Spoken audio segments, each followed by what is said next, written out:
İkili, ikişerli kalacaksınız.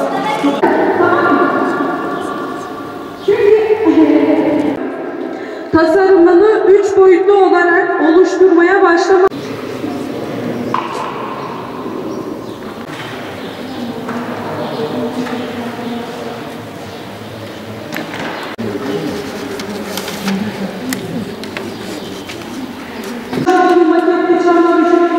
Ekstra almak istiyorsanız hem teknik masa bölümü.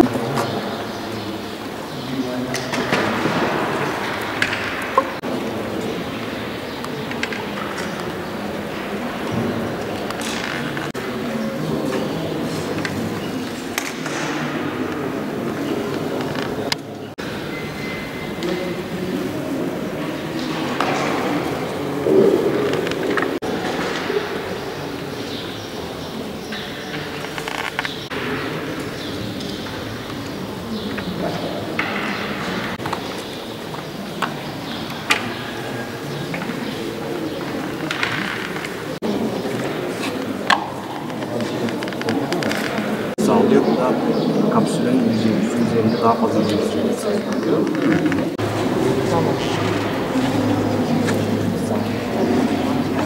Koydum, keşke ikiye bölseydim, ara ara koysaydım daha fazla alan kaplar. Daha az direnç. Tamam, okey. İki el bak.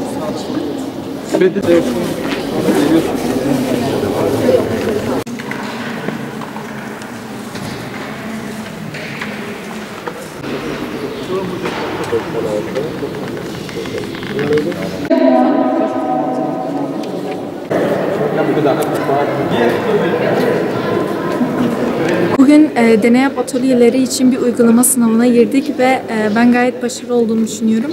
İnşallah daha da yüksek yerlere gelip Alper Gezer Avcı gibi uzay mühendisliği okumak istiyorum. İnşallah geleceğin astronotları biz oluruz. Teşekkürler. Ben deneyap sınavına katıldım. Geleceğime çok uygun gördüğüm bir sınav oldu cidden. Çok güzel geçti. Uzay kapsülü yaptık. Benimki de başarılı geçtiğini umuyorum. İnşallah güzel puan alacağım.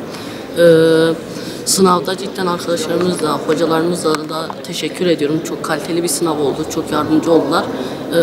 Umarım sınavım başarılı geçer. Hedefim burada uzay ve havacılık hakkında kursuna katılmak. Orada edineceğim bilgileri çok önemli görüyorum şahsen. İnşallah başarırım. Bugün Türkiye'nin 81 ilinde 122 farklı lokasyonda eş zamanlı olarak deneyap teknoloji atölyelerinin uygulamalı sınavları gerçekleştirildi. Aynı zamanda bu heyecan, bu istek ve motivasyon Şırnak Deneyap Atölyesi'nde de gerçekleşmiş oldu. Şırnak'ta deneyap teknoloji atölyelerine olan ilgi oldukça fazlaydı. Bunu bizzat okullara gidip tanıtım yaptığımız zaman şahit olmuş olduk.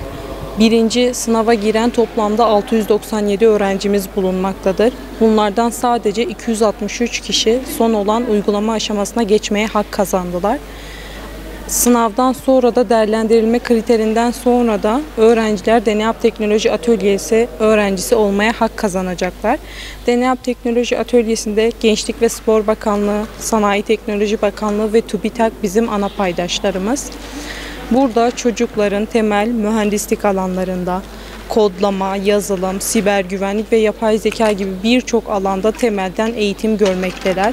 Bu da ileride geleceğin teknoloji yıldızlarını, bilim insanlarını yetiştirmek için atmış olduğumuz çok güzel projelerden bir tanesi Türkiye Teknoloji Takımı Vakfı ailesi olarak.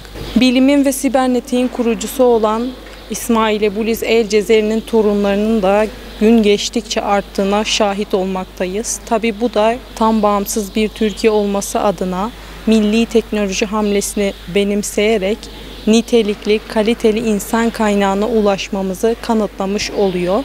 Burada öğrencilerimiz toplamda 36 ay boyunca eğitim görmekteler. İlk 24 ay hem teorik hem de pratik olarak DNAP Teknoloji Atölyelerinde her hafta düzenli bir şekilde temelden mühendisler tarafından, işin ehli tarafından ders görmekteler. Son bir yılda ise takımlaşma dönemine girerek Teknofest gibi dünyanın en büyük uzay, havacılık ve teknoloji festivaline, yine vakfımızın yapmış olduğu projelere onları DNAP Atölyesi öğrencileri olarak hazırlıyoruz.